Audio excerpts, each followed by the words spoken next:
महाशिवरात्रि महिमा। भगवान शिव पार्वती को कहले मोर अनेक व्रत अच्छे जहाँ भोग मुख्य प्रदान करते से महाशिवरात्रि हूँ अन्यतम। तेणु भोग मुख्य मुख्य मुख्य रूपी फल चाहूँ लोक मैंने मुख्यतः ही व्रत करने उचित। मनुष्य मान बड़ी अन्य कौन हितकारक व्रत ना। यह समस्त धर्म उत्तम साधन। निष्काम अथवा सकाम भाव रखिथिबा समस्त मनुष्य वर्ण आश्रम नारी बालक दास दासी तथा देवता आदि सकल देवता यह श्रेष्ठ व्रत बोली कहुई। माघ मास कृष्ण पक्ष पड़ता शिवरात्रि तिथिर विशेष महात्म्य वर्णित होती। जो दिन अर्धरात्रि समय पर्यंत से तिथि विद्यमान रहे से दिन को व्रत निमंत्रण ग्रहण करने उचित। शिवरात्रि कोटि कोटि हत्यार पाप नाश करए। से दिन सकाल जो कार्य करने आवश्यक ता प्रशंसापूर्वक मु कहूँ मन दे शुण। बुद्धिमान व्यक्ति सकाल उठी आनंद मन स्नानादि नित्यकर्म करेंगे। आलस्य त्याग कर शिवालय को जाई विधिवत शिवलिंग को पूजा कर मत नमस्कार करिया पर उत्तम रीतिर संकल्प करेंगे।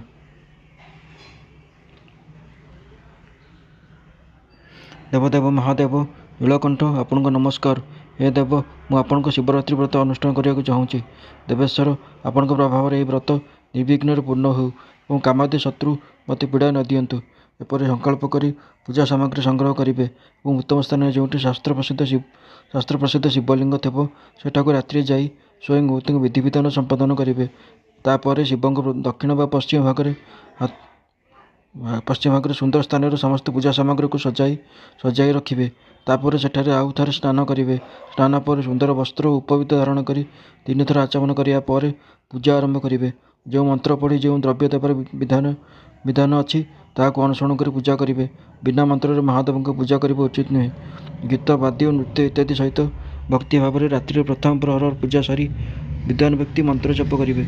यदि मंत्रज्ञ व्यक्ति से श्रेष्ठ पार्थिव लिंग निर्माण करते तेज नित्यकर्म कराया पर पार्थिव लिंग को ही पूजा करेंगे। प्रथम पार्थिव लिंग निर्माण कर विधिवत स्थापन कर पूजा सारी नाना प्रकार सूत्र द्वारा भगवान वृषभध्वज को संतुष्ट करेंगे। बुद्धिमान व्यक्ति से बेले शिवरात्रि व्रतर महात्म्य पाठ करेंगे। श्रेष्ठ भक्त निज व्रतर पूर्णता पर से महात्म्य को श्रद्धार श्रवण करेंगे। रात्रि 4 प्रहर 4टी पार्थिव लिंग निर्माण कर आवाहन ठार आरंभ कर विसर्जन पर्यंत क्रमशः पूजा करेंगे और उत्सव सहित प्रसन्नतापूर्वक जागरण करेंगे। प्रातःकाल स्नान कर पुनः सेठे पार्थिव शिव को स्थापन और पूजन करेंगे। एपरी व्रत को पूर्ण कर अवनत मस्तक बारंबार नमस्कार कर भगवान शंभु को जोड़ हस्तर एपरी प्रार्थना करेंगे। महादेव स्वामी आपण आज्ञा मुझे उत्तम व्रत ग्रहण करी ता पूर्ण होगला तेणु एवं विसर्जन करुच्ची। देवेश्वर सर्व यथाशक्ति मु करी व्रत आपण संतुष्ट हुंतु मो उपर कृपा करंतु। यापर शिव को पुष्पांजलि समर्पित कर विधिपूर्वक दान देवे। तापर शिव को नमस्कार कर व्रत संबंधी नियम को विसर्जन करदे। निज शक्ति अनुसार शिव भक्त ब्राह्मण को विशेषतः सन्यासी मान भोजन दे पूर्ण रूपे संतुष्ट करेंगे और निजे भी भोजन करेंगे। शिवरात्रि प्रत्येक प्रहर में श्रेष्ठ शिवभक्त जो विधि पूजा करेंगे ता कहूँ शुण। प्रथम प्रहर पार्थिव लिंग स्थापन कर अनेक प्रकार सुंदर उपचार द्वारा भक्ति भाव पूजा करेंगे। प्रथम गंध पुष्प इत्यादि 5टा द्रव्य द्वारा महादेव को पूजा करने उचित। अर्पणीय द्रव्य यथोचित मंत्र उच्चारण कर कृतकृत भाव से द्रव्य मान समर्पण करेंगे। यापर शिव को जलधार अर्पण करेंगे। विद्वान पुरुष अर्पित द्रव्य को जलधार द्वारा ही अपसारित करेंगे। जलधार संगे संगे 108 मंत्र जपी सेठारे निर्गुण सगुण रूप शिव को पूजा करेंगे। गुरु प्रदत्त मंत्र नचेत नाम मंत्र सदाशिव को पूजा करेंगे। सुगंधित चंदन अखंडित चाउल अर्थात अक्षत और कला तिल परमात्मा शिव को पूजा करेंगे। पद्म और कनियर पुष्प अर्पण करेंगे। 8टी नाम पुष्प अर्पण करेंगे। शिवंकर से 8टी नाम है भव सर्व रुद्र पशुपति उग्र महान भीम और ईशान। ए नाम गुड़िक आरंभ श्री जोड़ी और शेष चतुर्थी विभक्ति करी अर्थात श्री भवाय नम इत्यादि नाम मंत्र उच्चारण कर शिव को पूजा करेंगे। पुष्प समर्पण पर धूप दीप नैवेद्य निवेदन करेंगे। प्रथम प्रहर विद्वान पुरुष नैवेद्य निमंते पकवान प्रस्तुत कर रखिथे। तापर श्री फलयुक्त विशेषाज्ञा दे तांबूल समर्पण करेंगे। यापर नमस्कार और ध्यान कर गुरु ठार प्राप्त मंत्र जप करेंगे। गुरु प्रदत्त मंत्र अभाव में पंचाक्षर अर्थात ओम नमः शिवाय मंत्र जपर शिव को संतुष्ट करेंगे। धनु मुद्रा देखाई उत्तम जल तर्पण करेंगे। तापर निज शक्ति अनुसार 5 जन ब्राह्मण को भोजन देवाक संकल्प करेंगे। यापर प्रथम 3 प्रहर न जाए पर्यंत उत्सव इत्यादि 3 प्रहर बीती न जाए पर्यंत उत्सव इत्यादि करेंगे। ଦ୍ୱିତୀୟ ପ୍ରହର ଚାଲିଲେ ପୁନଃ ପୂଜା ନିମିତ୍ତ ସଂକଳ୍ପ କରିବେ ଅଥବା ଏକାବେଳକେ 4 ପ୍ରହର ପୂଜା ପାଇଁ ସଂକଳ୍ପ କରି ପ୍ରଥମ ପ୍ରହର ପରେ ପୂଜା କରିବେ। ପ୍ରଥମେ ପୂର୍ବୋକ୍ତ ଦ୍ରବ୍ୟରେ ପୂଜା କରିସାରି ଜଳଧାର ସମର୍ପିତ କରିବେ। ପ୍ରଥମ ପ୍ରହର ଅପେକ୍ଷା 2 ଗୁଣ ମନ୍ତ୍ର ଜପି ଶିବଙ୍କୁ ପୂଜା କରିବେ। ପୂର୍ବୋକ୍ତ ତିଳ ଯଅ ତଥା ପଦ୍ମ ଫୁଲରେ ଶିବଙ୍କୁ ଅର୍ଚ୍ଚନା କରିବେ। ବିଶେଷତଃ ବିଲ୍ୱପତ୍ରରେ ପରମେଶ୍ୱର ଶିବଙ୍କୁ ପୂଜା କରିବା ଉଚିତ। ଦ୍ୱିତୀୟ ପ୍ରହରରେ ଟଭା ଲେମ୍ବୁ ସହିତ ଅର୍ଘ୍ୟ ଦେଇ କ୍ଷୀରି ନୈବେଦ୍ୟ ପ୍ରଦାନ କରିବେ। ଏଥିରେ ପ୍ରଥମ ଥର ଅପେକ୍ଷା 2 ଗୁଣ ମନ୍ତ୍ର ଆବୃତ୍ତି କରିବେ। ଏହାପରେ ବ୍ରାହ୍ମଣ ଭୋଜନ ପାଇଁ ସଂକଳ୍ପ କରିବେ। ଅନ୍ୟ ସବୁ କଥା ପୂର୍ବପରି କରି ଦ୍ୱିତୀୟ ପ୍ରହର ବିତାଇବେ। ତୃତୀୟ ପ୍ରହର ଆରମ୍ଭ ହୋଇଗଲେ ପୂର୍ବବତ୍ ସବୁ ପୂଜା କରିବେ, କିନ୍ତୁ ଯଅ ସ୍ଥାନରେ ଗହମ ଉପଯୋଗ କରିବେ ଏବଂ ଅରଖ ଫୁଲ ଅର୍ପଣ କରିବେ। ଏହାପରେ ନାନା ପ୍ରକାର ଧୂପ ଦୀପ ଦେଇ ମାଲପୁଆ ନୈବେଦ୍ୟ ଅର୍ପଣ କରିବେ। ଏହା ସହିତ ନାନା ପ୍ରକାର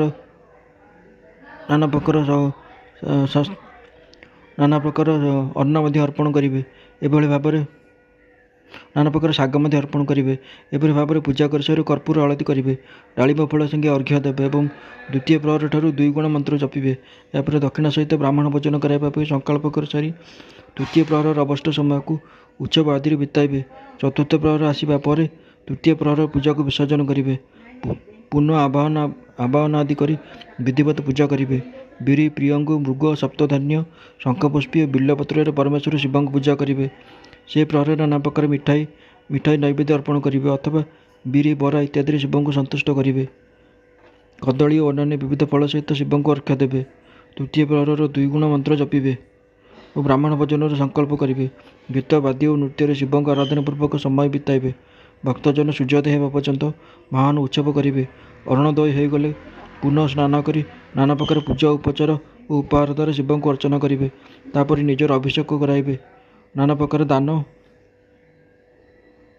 ଦାନ ଦେବେ ଓ ପ୍ରହର ସଂଖ୍ୟା ଅନୁସାରେ ବ୍ରାହ୍ମଣଙ୍କୁ ତଥା ସନ୍ନ୍ୟାସୀଙ୍କୁ ଅନେକ ପ୍ରକାର ଖାଦ୍ୟ ଭୋଜନ କରାଇବେ।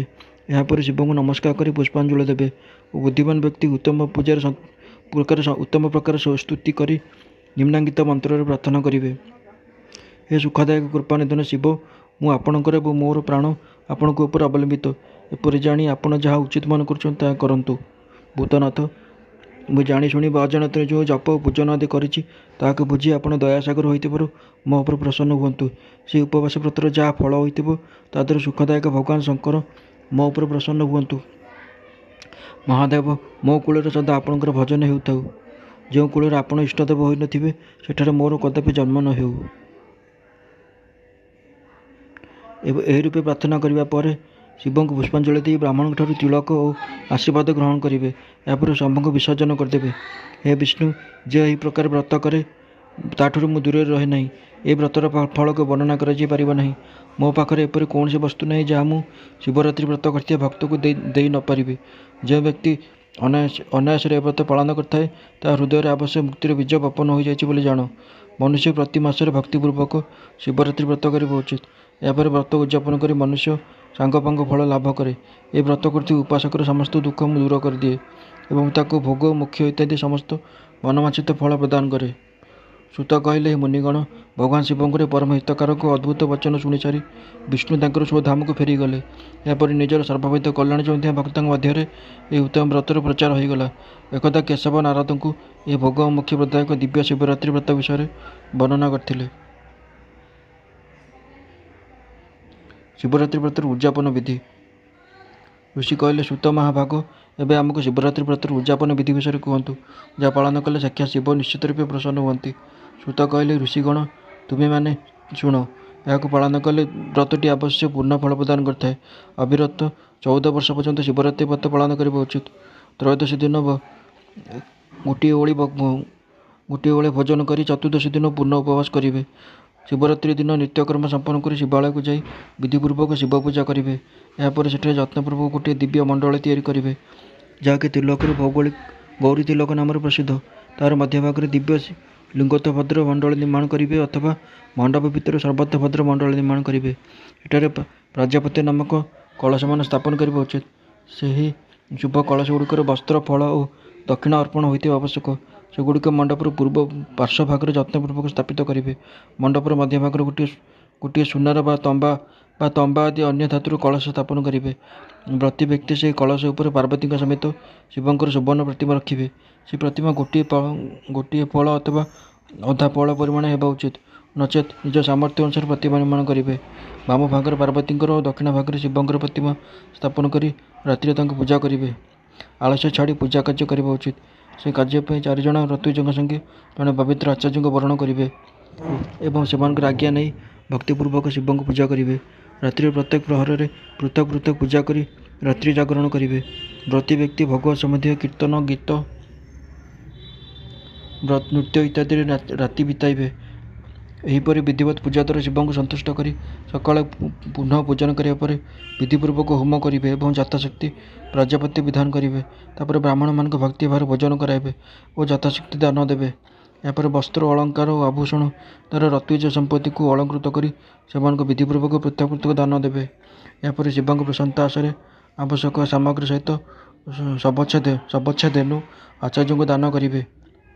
ତାପରେ କଳସ ଓ ମୂର୍ତ୍ତିକୁ ବସ୍ତ୍ର ସହିତ ବୃଷଭ ପିଠିରେ ରଖି ସମସ୍ତ ଅଳଙ୍କାର ସହିତ ଆଚାର୍ଯ୍ୟଙ୍କୁ ଅର୍ପଣ କରିଦେବେ।